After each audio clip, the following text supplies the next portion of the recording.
Olá pessoal, tudo bem? Hoje eu trouxe vocês para visitar um local muito especial aqui no Japão, a casa em que nasceu Sakichi Toyoda, que foi o fundador do que hoje é provavelmente a maior empresa automobilística do mundo. Então esse é um lugar muito especial, fica na cidade de Kosai. É um tour bem legal tanto para pessoas que já estão familiarizadas com a história da Toyota, como engenheiros, gerentes, pessoas especialistas em Lean Manufacturing, em sistema Toyota de produção, como para pessoas que não estão tão familiarizadas assim, que vão ver aqui uma história bem legal de empreendedorismo, de resiliência e de muito esforço que faz parte da história não só de uma empresa como a Toyota, mas como faz parte da história do Japão. Vamos lá?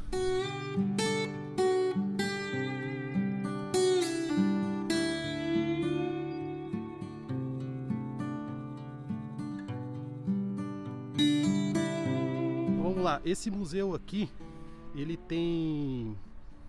fica na cidade de Kosai, que hoje é uma cidade pertencente à província de Shizuoka, e é uma região muito importante para a indústria, para a história do Japão, para a indústria do mundo também, né? Porque aqui você tem empresas, não só a Toyota nasceu aqui, mas a Suzuki, a Yamaha, você tem centro de tecnologia da Honda aqui também. Então uma região que antigamente era uma região voltada para carpintaria, para plantação, que virou uma potência mundial, né? Então a gente está na entrada. Esse museu é bem completo, ele tem a parte primeira contando a história do Sakichi, e depois você tem também lá no final a casa realmente que ele nasceu, né? Então a gente vai dar uma volta bem completa aqui. Então voltando lá, o Sakichi Toyoda ele nasceu em 14 de fevereiro de 1867. Aqui na entrada a gente já tem uma estátua dele aqui, né? Uma estátua bem bonita aqui. Toyota Sakichi, com o nome dele, né? Então ele nasceu esse ano 1867. No outro ano, em 1868, foi quando o Japão se abriu para comércio com o Ocidente. Então ele nasceu numa época de transição, né? A gente vai entrar aqui no Exhibition Room e eu vou contando para vocês como tem. Então ele vivenciou essa transição do Japão feudal, né, do shogunato, para a industrialização. Então quando a gente entra aqui, minha visão geral, lado esquerdo aqui a gente tem os teares mais arcaicos, né? Vocês podem ver. E já vai entrar no detalhe em cada um. A gente tem alguns documentos pessoais e a história pessoal dele aqui, contada em figuras. E ali a gente já tem um tear, né? Então assim, para quem não está tão familiarizado com a história da Toyota, a Toyota nasceu, o Sakichi, esse empreendedor fantástico, ele começou trabalhando fazendo teares manuais, né, bem arcaicos aqui, ó. Então esse aqui é um tear de 1890, que já é o tear já produzido por ele, certo?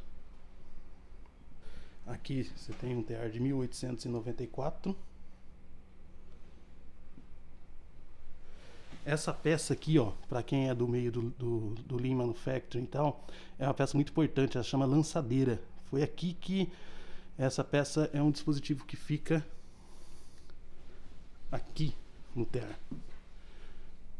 Então ele é um dispositivo que fica passando a linha, fica trançando uma linha pelo restante de todas as outras, e foi onde muita inovação passou. Então a gente já vai contar isso aí, mais detalhes pela frente.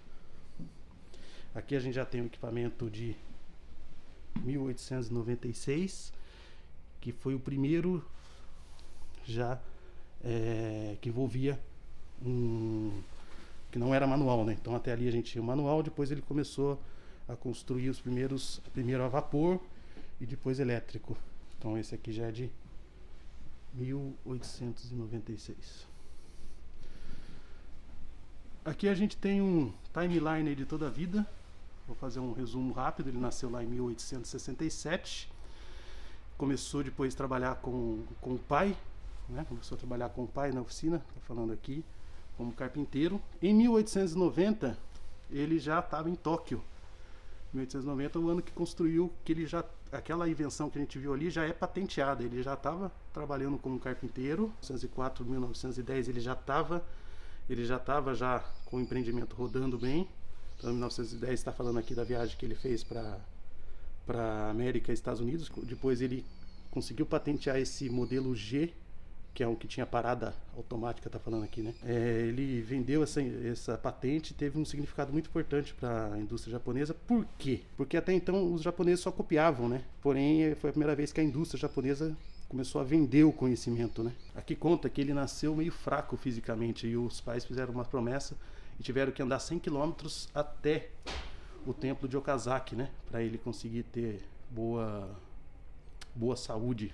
Aqui nesse museu eles exploram muito isso aí, né? Que o Sakichi, a maior inspiração dele para melhorar os teares era a mãe. A mãe trabalhava num desses teares bem primitivos e ele queria melhorar a condição de trabalho dela, né? Então, assim, nesse museu eles exploram bem esse tema, né? Que a mãe dele apoiou mais ele nos estudos do que o próprio pai. Aqui começa, para quem estuda o sistema Toyota de produção, alguns diferenciais dele para outros produtores de tear, né? Ele tinha uma atenção muito voltada para redução de custo e para produtividade. Então, os primeiros teares que não precisava parar para fazer a troca da lançadeira, aquela pecinha que eu mostrei no começo para vocês, foi onde o Sakichi começou a diferenciar de outros produtores de tecelagem. Então ele sempre olhava esse fator de produtividade, fator de qualidade. Então nesse momento aqui ele conseguiu destacar o produto dele por não precisar parar a máquina para fazer a troca, certo? Então aqui a gente tem um tear desses. Esse aqui já é um modelo de 1924, que é automático. Então assim, para quem é da área que é um pouco mais técnico, né? Então aquela pecinha lançadeira que eu falei ali, que antes você tinha que parar a máquina para trocar, aqui nesse equipamento você abastece aqui uma quantidade mínima e a máquina vai trabalhando, você só vai repondo, né? Então aí que já começa a ver algumas sementes do pensamento Toyota, né? Então esse aqui já é um equipamento de 1924 que estava fazendo frente aos equipamentos dos concorrentes americanos e europeus.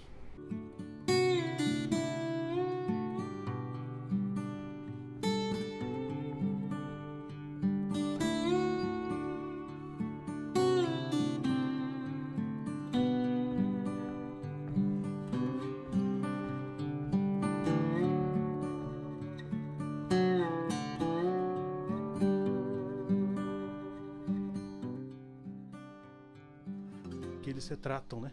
Aquela passagem que eu falei para vocês, que o Sakichi, o que despertou o interesse dele era construir equipamentos que fossem menos cansativos para a mãe dele, né?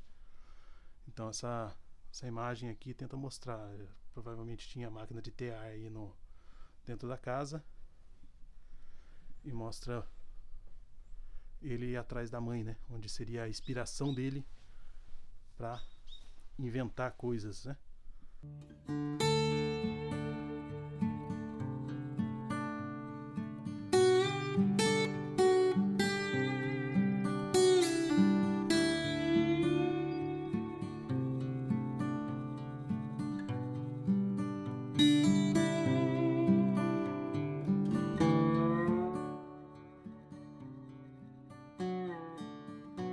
Bom, pessoal, a gente vai encerrando aqui. Esse é um lugar muito especial, eu gostei muito aqui de ter conhecido. Quem conhece a história aí da indústria automobilística da Toyota sabe da importância. Isso aqui faz parte aí não só da indústria automotiva, muita coisa que nasceu aqui, como por exemplo de Doka, o Pokayoke, muita coisa são aplicadas em indústrias de todo o setor, inclusive na tecnologia de informação. Então, o que esse empreendedor, Sakichi Toyoda, ele influenciou no que a gente conhece hoje na parte de automobilística e indo aí para as mudanças aí de mobilidade, ele ainda influencia, né? Então, é bem legal conhecer a história, apesar de serem teares bem arcaicos aí, o que está por trás do conceito, da vontade Aqui no Japão tem uma palavra que chama monozukuri, que é o fazer coisas, né? De construir coisas com perfeição, com qualidade, com produtividade, sem desperdício, sem mudar, que é outra palavra importante aqui do Japão. E o motainai, que é você desperdiçar qualquer coisa, tempo, recurso. Então, assim, Sakichi Toyoda, ele representa muito bem esse pensamento japonês, assim como outros inventores do Japão. Ele levou o Japão a um outro nível, um nível que a gente conhece hoje e que a gente continua tendo que estudar, aprender para poder aplicar em nossas empresas e nossa vida, ok? Espero que tenha gostado. Logo, logo vou trazer mais conteúdo daqui do Japão para vocês. Agradeço. Quem quiser aí entrar em contato, sugerir temas, por favor, entre nas redes sociais, aí no YouTube, no LinkedIn e no Instagram. E te vejo no próximo vídeo. Até mais.